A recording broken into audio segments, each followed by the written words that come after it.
Hello दोस्तों, मैं राजू विश्वकर्मा गणित शिक्षक और आपका स्वागत है मेरे अपने चैनल पृथ्वी स्तरी राजू सर में। आज की वीडियो में हम कक्षा 10 के गणित एनसीईआरटी कक्षा 10 की प्रश्नावली 3.1 के क्वेश्चनों को देखेंगे, जिसमें प्रश्नों में बीजगणितीय और ग्राफीय निरूपण हल करने को कहा गया है। आइए, प्रश्न नंबर 3 है इसका। दो प्रश्न हम पिछली वीडियो में दे चुके हैं। प्रश्न नंबर 3 है, 2 किलो सेब और 1 किलो अंगूर का मूल्य किसी दिन 160 रुपये था। एक महीने बाद 4 केजी सेब और 2 किलो अंगूर का मूल्य 300 रुपये हो जाता है।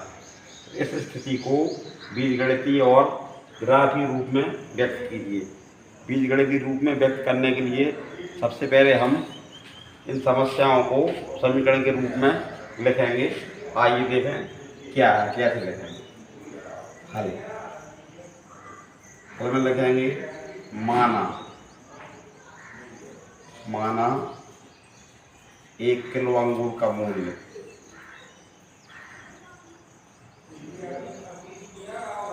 माना 1 किलो अंगूर का मूल्य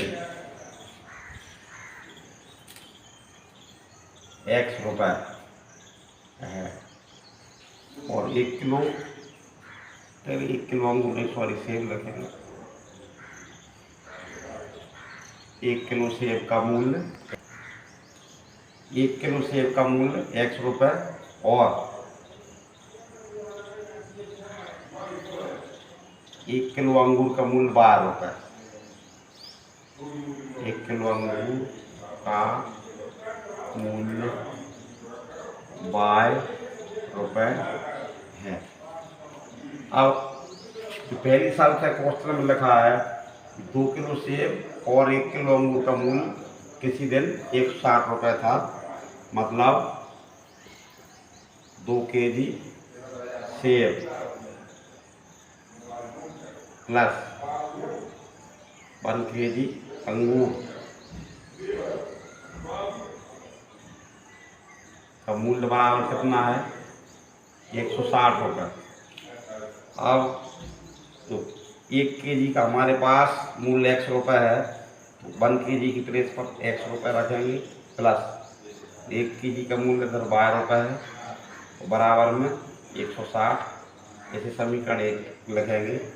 इसके बाद दूसरी शर्त है कि 1 महीने बाद 4 किलो सेब 4 केजी सेब प्लस 2 केजी अंगूर 2 किलो अंगूर का मूल्य 300 रुपये। इसमें 4 केजी 1 किलो का मूल्य x, 4 किलो का 4x और 2 किलो का 2y, तो बराबर में 300। समीकरण 2। अब हमारे पास समीकरण 1 और 2 बन चुके हैं।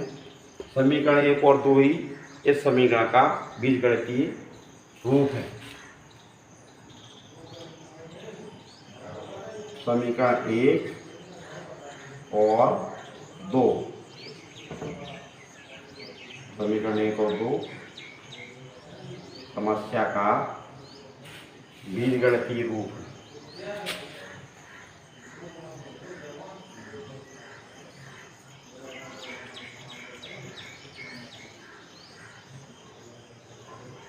बीजगणितीय रूप है।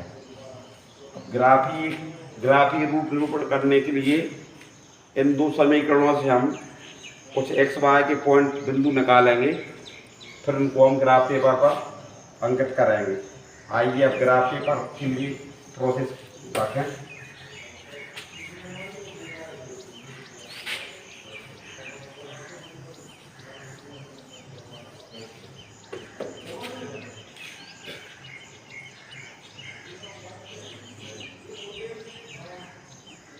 ग्राफीय निरूपण के लिए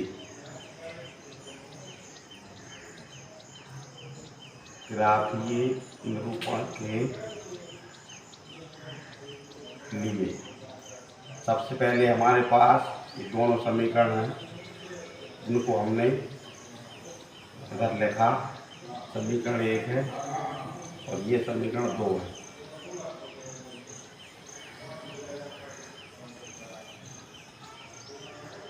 समीकरण जो 1 है इसके हम कुछ पॉइंट्स निकालेंगे और उनकी एक तालिका बनाएंगे समीकरण 1 से।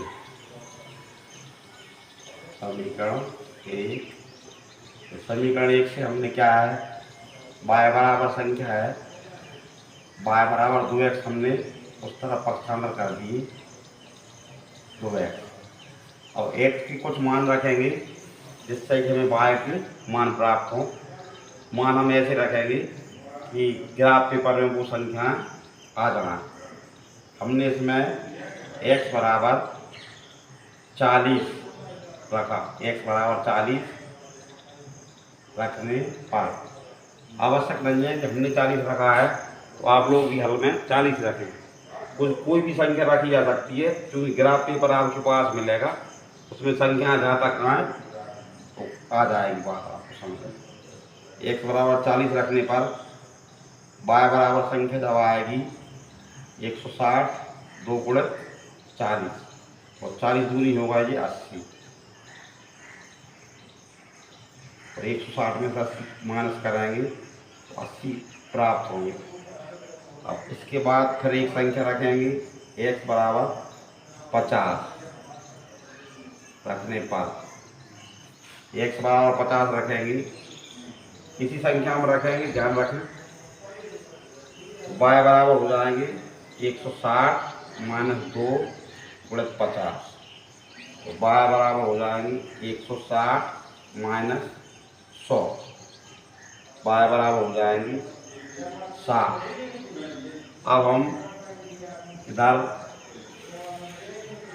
x बराबर एक संख्या और रखेंगे, x बराबर हमने 60 रखा, 60 रखने पर x बराबर 60 रखेंगे तब हमारे पास संख्या y बराबर प्राप्त होगी 160 माइनस 2 गुणे 60, y बराबर संख्या हो जाएगी 160 120, y बराबर संख्या हो जाएगी 40। इस तरह से x के 3 मान रखने पर हमें y के 3 मान प्राप्त हुए, जिसकी हम एक इधर तालिका बना रहे हैं। इधर x और ये y, x बराबर हमने संख्या रखी है 40, 50 और ये 60।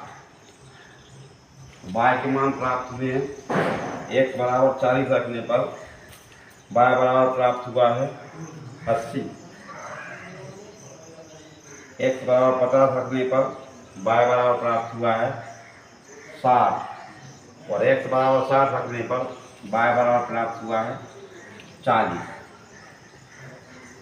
और ये हमारा जो पहला समीकरण है, पहला समीकरण की टेबल है जी, स्मृति के लिए हम इधर लिख रहे हैं x प्लस y बराबर 160। बोर्ड पर चूंकि हमारे पास कम जगह है इसलिए समीकरण ही मिटाएंगे तो इतना आवश्यकता पड़ेगी समीकरण की। अब हम जो दूसरा समीकरण है इसको लेंगे, इसका भी एक पॉइंट्स निकालेंगे।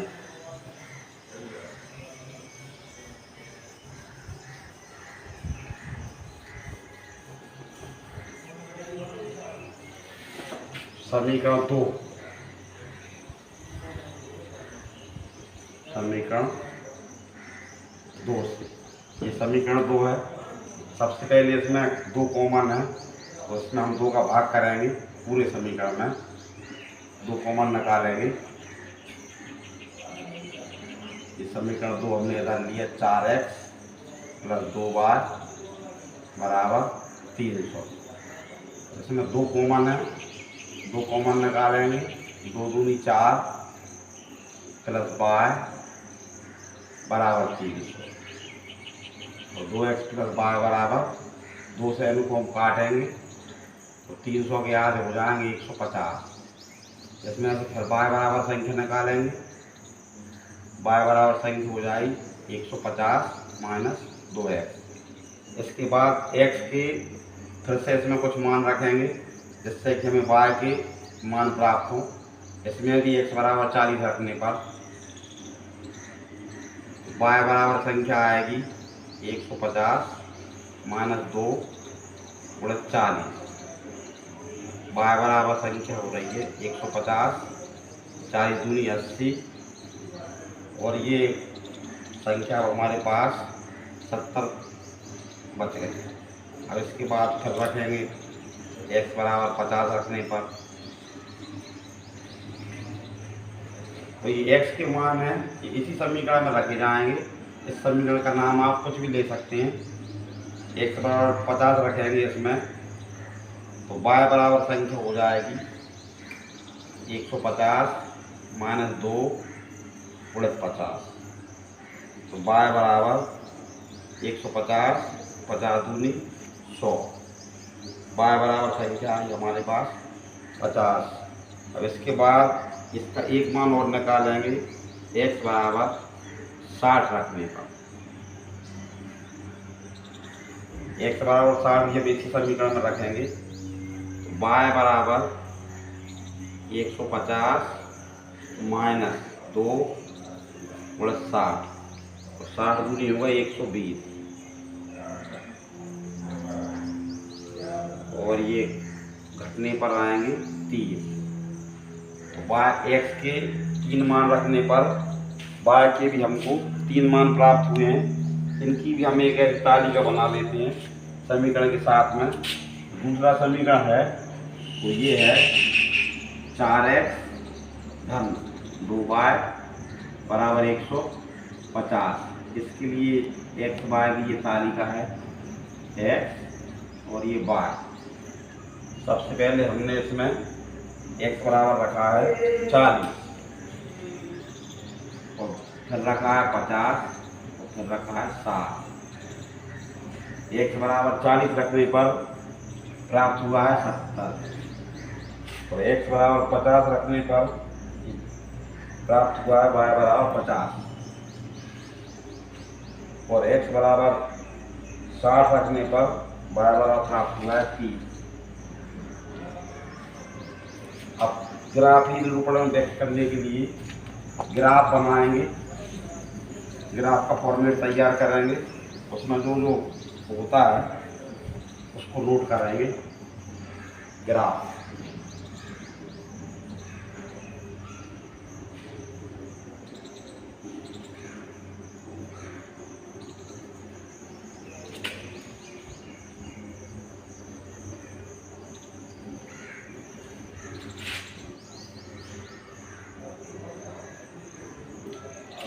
ये आपको ग्राफ पेपर में नहीं लिखना है, ये संख्या पिछले पेज में आएगी। हमारे पास बोर्ड पर जगह नहीं इसलिए लिखा गया है, इसको दूसरे पहले पेज में ही आएगा ये, क्योंकि इसमें देख के तो हम ग्राफ बना पाएंगे। ग्राफ में ये पॉइंट है, ये x अक्ष y अक्ष का प्रतिच्छेद बिंदु, इसको O से दर्शाते हैं, इसका नाम होता है मूल बिंदु, ओरिजिन पॉइंट। और ये यहाँ पर है y अक्ष और यहाँ पर है y डैश। y डैश ऋणात्मक को दर्शाता है, ऋण चिन्ह को, और यहाँ पर है x डैश और ये x अक्ष।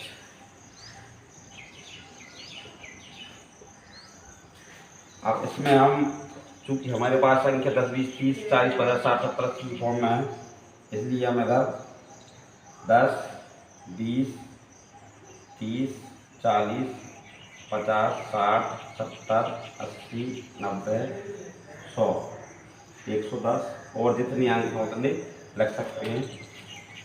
और ये यहाँ से ऋणात्मक आएंगे 10, 20, 10, 20, 30, 40, 50, 60। इधर y धनात्मक आएंगे 10, 20, 30, 40, 50, 60, 70, 80, 90, 10, 10, 20, 30, 40, 50, 60, 10, 20, 30, 40, 50, 60 और ये 10, 20, 30, 40, 50, 60, 70, 80, 90। आपके पास ग्राफ पेपर में और ज़्यादा भी जगह होगी, इनको और ज़्यादा भी लिख सकते हैं, आवश्यक नहीं है कि इतने ही लिखें। और ये माइनस के 10, माइनस के 20, 30, 40, 50 और ये 60 और आगे भी 70, 80, 90 जितनी जगह है स्पेस है उसके अकॉर्डिंग लिखेंगे। और ये 10, ये 20, 30, 40, 50, 60, 70, 80, 90, 100, 110, 120। इसमें कंफ्यूज होने की आवश्यकता नहीं है। इस साइड 120 है, इस साइड भी 120 हो, ऐसा आवश्यक नहीं है। हम इधर 10, 20 भी लिख सकते हैं और उस साइड तक 150 भी लिख सकते हैं। Same to same by x पर भी ये कंडीशन हो सकती है। तो बाय एक्स पर हम 90 है तो 100, 120 कितने लिख सकते हैं, और एक्स एक्स पर 10, 20 या ओनली 10 ही हो, इससे ग्राफ में कोई फर्क नहीं पड़ता है। अब हम ग्राफ का निरूपण करते हैं। प्रथम समीकरण है 2x धन y बराबर 160, इसकी ये तालिका है। इसमें x बराबर 40 है, x बराबर 40 होगा 0, 10, 20, 30, 40।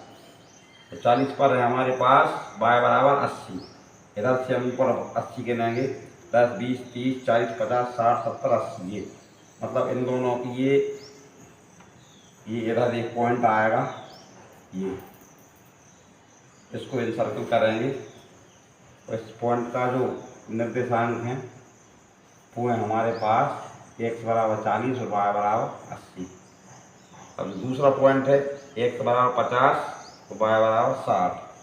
x बराबर 50 ये है और y बराबर 60 हमारे पास ये। इधर एक पॉइंट आएगा, इसको भी सर्कल करेंगे। x y का जो मान है 50, 60 इनको रखेंगे। तीसरा पॉइंट है x बराबर 60 है और y बराबर इस पर 40 है, ये 40 है।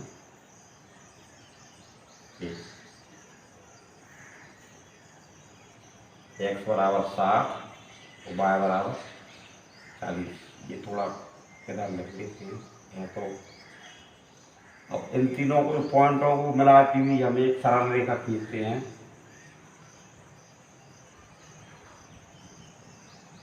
ये कितनी छोटी बड़ी खींच सकते हैं।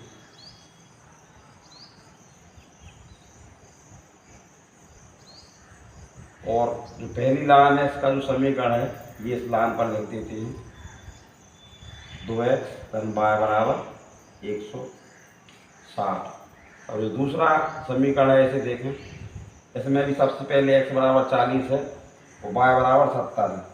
तो 70 इधर है तो ये हमने इधर 70 लिख दिया। इसकी जो पॉइंट है x बराबर 40, y बराबर 70, इस साइड लिख सकते हैं।